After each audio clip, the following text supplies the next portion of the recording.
जय हिंद, जय भारत, जय श्री महाकाल दोस्तों। तो एक बार फिर से बहुत ही बढ़िया सी खुशखबरी जो है देखिए आ चुकी है। जैसा कि सभी बच्चे रेलवे, आरपीएफ और एसआई का जो है इतने दिनों से वेट कर रहे थे कि कब से जो है सर उसके फॉर्म स्टार्ट होने वाले हैं। और आपकी जो है बहुत ही बढ़िया सी जो है यहाँ पर डेट जो है बच्चों आ चुकी है। क्या क्या उसकी डेट रहने वाली है, कब तक जो है सर इसके फॉर्म डलेंगे और क्या जो है यहाँ पर नया जो है एग्जाम में जोड़ा गया है आपके लिए रेलवे की तरफ से, उसको जो है अब जानने की बारी आ चुकी है। तो देखते हैं। देखिए, सबसे पहले जान लेते हैं कि कब से जो है आपके फॉर्म डलने स्टार्ट होने वाले हैं। तो बच्चों 15 अप्रैल 2024 से जो है आपके फॉर्म जो है डलने स्टार्ट हो जाएंगे। और लास्ट डेट देखिए क्या होने वाली है, तो 14 मई 2024 को जो है आपकी लास्ट डेट रहेगी। पर हमें इसका जो है बच्चों वेट नहीं करना है, जल्द से जल्द जो है हमें फॉर्म को फिलअप करना है। आप यदि 14 मई तक रुकने की कोशिश करते हैं तो यहां पर आपका जो है थोड़ा नुकसान हो सकता है। तो आप जो है कोशिश कीजिएगा कि जल्द से जल्द जो है आप फॉर्म को क्या करें, फिलअप करें। इसी में जानते हैं कि सर कितना जो है इसका पोस्टेज जो है यहां पर आई है। तो देखिए, कांस्टेबल की यदि हम बात करें तो कांस्टेबल में बच्चों आपका जो है 18 से लेकर 28 जो है सबसे पहले एज का क्राइटेरिया होता है। इसी में याद रखिए ये जो एज है आपकी 1 जुलाई 2024 से जो है बच्चों कैलकुलेट की जाएगी। और टोटल पोस्टेज जो है 4208 जो है आपकी कांस्टेबल के लिए पोस्ट आई है। यहीं पर सैलरी भी जान लेते हैं सर। 21,700 जो है आपका बेसिक पे आउट बच्चों यहां पर बनने वाला है। मतलब जो है टोटल अलावेंसेस जुड़कर जो है इसका जो है कह सकते हैं हम सैलरी ज्यादा ही बनेगा। यदि हम एजुकेशनल क्वालिफिकेशन की बात करें तो 10वीं पास जो जो बच्चे हैं वे इसमें जो है बच्चों कांस्टेबल में फॉर्म जो है आसानी से डाल सकते हैं। इसी प्रकार से सब इंस्पेक्टर की यदि हम बात करें तो यहां पर भी आपका एज जो है बच्चों 20 से लेकर 28, यहां भी 1 जुलाई 2024 से ही कैलकुलेशन किया गया है। और पोस्टे की यदि बात करें तो 452 जो है आपकी यहां पर पोस्ट हो रही है। इसी प्रकार से याद रखिए इसके लिए जो आपका क्वालिफिकेशन है एनी ग्रेजुएट, यानी आपने यदि ग्रेजुएशन कर रखा है तो आप एसआई का फॉर्म डालने के लिए बच्चों क्या है, एलिजिबल है। इसी प्रकार से याद रखिए एसआई में आपका 35,400 का बेसिक पे आउट बनता है। और इसमें जो है अलावेंस जुड़कर आपका पे आउट जो है इससे ज्यादा ही बनने वाला है। क्लियर है। और आगे देखते हैं कुछ और भी डिटेल देखिए, जानते हैं कि एसटी एससी के बच्चों के लिए जो है बच्चों आपका 5 साल का यहां पर जो है एज का रिलैक्सेशन हो रहा है। अब ये जो आपका रिलैक्सेशन है ये 28 प्लस 5 साल, मतलब जो 28 वहां पर मैक्सिमम दे रखा है उस पर आपको 5 साल का और रिलैक्सेशन, मतलब 33 साल तक की एज के बच्चे जो है इसमें फॉर्म फिलअप कर सकते हैं। पर इसका कैलकुलेशन बच्चों 1 जुलाई 2024 से किया जाना है। ओबीसी के लिए भी जान लेते हैं। तो ओबीसी के लिए आपका 3 साल का रिलैक्सेशन है, मतलब सर हम कह सकते हैं 28 प्लस 3 31 साल तक के बच्चे जो है इसमें फॉर्म डाल सकते हैं। यहां पर देखिए फीस का जो स्ट्रक्चर है वो किस प्रकार से रहने वाला है। तो देखिएगा, ओबीसी और जनरल के लिए जो है बच्चों आपका 500 रुपए का फीस है। और जैसे ही आप एग्जाम को देते हैं, सीबीटी फर्स्ट को जैसे ही आप देते हैं तो यहां पर जो है आपका 400 रुपए जो है बच्चों इसमें जो है आपका रिफंड हो जाता है। और साथ ही साथ जो है एसटी एससी प्लस फीमेल के लिए जो है 250 रुपए का चार्ज जो है एग्जाम का रखा गया है। और यह भी एग्जाम देने के बाद जो है बच्चों आपका रिफंड होता है। क्लियर है। यहीं पर अगली जानकारी जानते हैं कि सर जो है आपका कांस्टेबल के लिए देखिए फिजिकल जो है क्या क्या होने वाला है।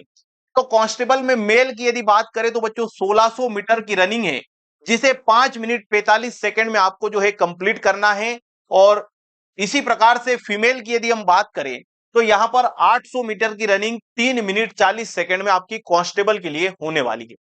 मेल के लिए जो है लॉन्ग जंप 14 फीट, फीमेल के लिए 9 फीट। मेल के लिए सर हाई जंप 4 फीट और फीमेल के लिए बच्चों 3 फीट होता है। साथ ही साथ ओबीसी मेल के लिए 165 सेंटीमीटर हाइट चाहिए और फीमेल के लिए 157। एसटी एससी में मेल के लिए 160 और 152 जो है बच्चों आपकी फीमेल की हाइट जो है होती है। साथ ही साथ याद रखिए मेल के लिए 80 से 85 जो है आपका चेस्ट का जो है यहां पर साइज जो है बच्चों रखा गया है। एसआई की यदि हम बात करें तो एसआई में सर किस प्रकार से फिजिकल होने वाला है तो इसे भी जान लेते हैं। तो देखिए, एसआई सब इंस्पेक्टर मेल के लिए जो है बच्चों 1600 मीटर की रनिंग 6 मिनट और 30 सेकंड में आपको जो है क्या करनी है, पूरी करनी है। और यदि हम एसआई सर फीमेल की बात करें तो 800 मीटर की रनिंग जो है बच्चों आपकी 4 मिनट में यहां पर कंप्लीट होनी चाहिए। लॉन्ग जंप 12 फीट और 9 फीट, यानी सर मेल और फीमेल के लिए 12 फीट और 9 फीट जो है आपकी लॉन्ग जंप। और हाई जंप में 3 फीट 9 इंच के साथ 3 फीट जो है सर फीमेल के लिए होता है। यहीं पर ध्यान रखते हैं कि सर ओबीसी के लिए यदि हम बात करें कि हाइट का क्राइटेरिया क्या है, तो सेम क्राइटेरिया वही वाला 165 और 157 जो है फीमेल के लिए, और यदि हम बात करें एसटी एससी के लिए तो 160 और 152 जो है आपका मेल फीमेल के लिए हो जाता है। यहां पर जो है चेस्ट का क्राइटेरिया भी वही है बच्चों, 80 से लेकर 85 तक, है ना। इसी प्रकार से और आगे देखते हैं कि सर यहां पर जो है पोस्ट का जो है क्या यहां पर जो है प्रोसीजर बन रहा है। तो देखिएगा, कांस्टेबल के लिए बच्चों अनरिजर्व में आपकी 1450 पोस्टें होती है, ओबीसी के लिए 966 जो है सर पोस्टें हो रही है, ये मेल में है। और फीमेल में यदि हम बात करें तो सर 256 और 170 हो जाती है। टोटल पोस्ट का बच्चों 10% जो है आपके एक्स सर्विसमैन के लिए जो है सर 420 पोस्टें यहां पर निकलकर बच्चों आपकी आ रही है। इसी प्रकार से देखिए सब इंस्पेक्टर की यदि बात करें तो सर अनरिजर्व में 100 जो है 57 और ओबीसी में 104 पोस्टें जो है आपकी बन रही है मेल के लिए। फीमेल के लिए अनरिजर्व में 28 और ओबीसी में जो है 18 पोस्टें बन रही है। एक सर्विसमैन वही 10% निकालने के बाद 45 जो है बच्चों यहां पर आपकी पोस्टें जो है बन रही है। इसी में देखते हैं अगला कि सर पेपर जो है वो किस प्रकार से सीबीटी 1 का जो है पैटर्न रहने वाला है, मतलब उसमें क्या क्या जो है आपका पूछा जाएगा। तो देखिएगा, जनरल अवेयरनेस के क्वेश्चन जो है बच्चों वे आपके 50 रहेंगे, एक नंबर का एक क्वेश्चन, यानी सर टोटल जो है 50 क्वेश्चन इसमें बनेंगे। यदि हम अर्थमेटिक यानी सिंपल मैथ्स की यदि हम बात करें तो 35 क्वेश्चन आपको 35 नंबर जो है यहां पर भी देकर जाएंगे। और साथ ही साथ रीजनिंग की यदि हम बात करें तो 35 और 35 दोनों, मतलब 35 नंबर के आपके रीजनिंग के रहेंगे। याद रखिएगा कि जनरल अवेयरनेस में बच्चों आपका सिंपल जीके, जीएस और साथ ही साथ साइंस प्लस अवेयरनेस टोटल जो है इसमें आपका शामिल हो जाएगा। टोटल समय की यदि हम बात करें तो 90 मिनट यानी 1.5 घंटे का जो है बच्चों आपका यहां पर समय जो है रहने वाला है। और 1/3 यानी कि सर 1/3 जो है आपकी नेगेटिव मार्किंग भी इसमें जो है शामिल है। तो टोटल आपका 120 नंबर का पेपर और 120 ही जो है एक नंबर का हिसाब से यदि हम जोड़े तो 120 नंबर टोटल बनते हैं। इसी प्रकार से देखिएगा कि आपके जो है एग्जाम के पूरा का पूरा जो है हम कह सकते हैं कि प्रोसीजर क्या रहने वाला है। तो सिर्फ एक ही आपका सीबीटी इसमें होगा, यानी सर कंप्यूटर बेस्ड एग्जाम जो है आपका एक ही यहां पर होने वाला है। और उसमें जैसे ही आप क्वालिफाई करते हैं तो उसके बाद बच्चों आपका सबसे पहले जो है फिजिकल होगा। फिजिकल को क्वालिफाई करने के बाद ही जो है आपका मेडिकल होगा, और लास्ट में जो है आपका डॉक्यूमेंट वेरिफिकेशन के बाद जो है आपका यहां पर प्रोसीजर जो है ज्वाइनिंग की स्टार्ट हो जाएगी। यहां पर रेलवे ने बच्चों एक पॉइंट जो है नया करा है। अभी तक जो है हम कह सकते हैं कि जोन वाइज जो है आपके फॉर्म जो है बच्चों फिलअप होते थे, पर इस बार से जो है रेलवे ने जोन अभी जो है आपका डिसाइड नहीं किया है। मे भी पॉसिबिलिटी कि सर फिजिकल, मेडिकल या फिर डॉक्यूमेंट वेरिफिकेशन के समय जो है आपका जोन सिलेक्ट हो पाए। क्लियर है? तो याद रखिएगा अभी जो है हमारा जोन का जो है वो प्रोसीजर नहीं हो पाया है।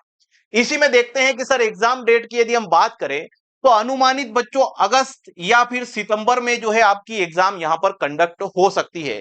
मतलब आपके पास लगभग लगभग 3 से 4 महीने का समय तो हम मान के चले कि आपके पास अभी अवेलेबल है। और इसी के लिए जो है बच्चों पीएमसी परिवार की तरफ से आपके लिए एक बहुत ही बढ़िया से जो है यहां पर खबर जो है हम लेकर आए हैं। तो देखिएगा, जिस प्रकार से बच्चों आपका एग्जाम होने वाला है उसी के आधार पर प्रीवियस ईयर क्वेश्चन, यानी अभी तक जो आपका डाटा कंप्लीट हो चुका है, जितने भी आपके एग्जाम हुए हैं उन सभी से मिलजुल कर जो है आपका प्रीवियस ईयर क्वेश्चन जो है हम लेकर आने वाले हैं।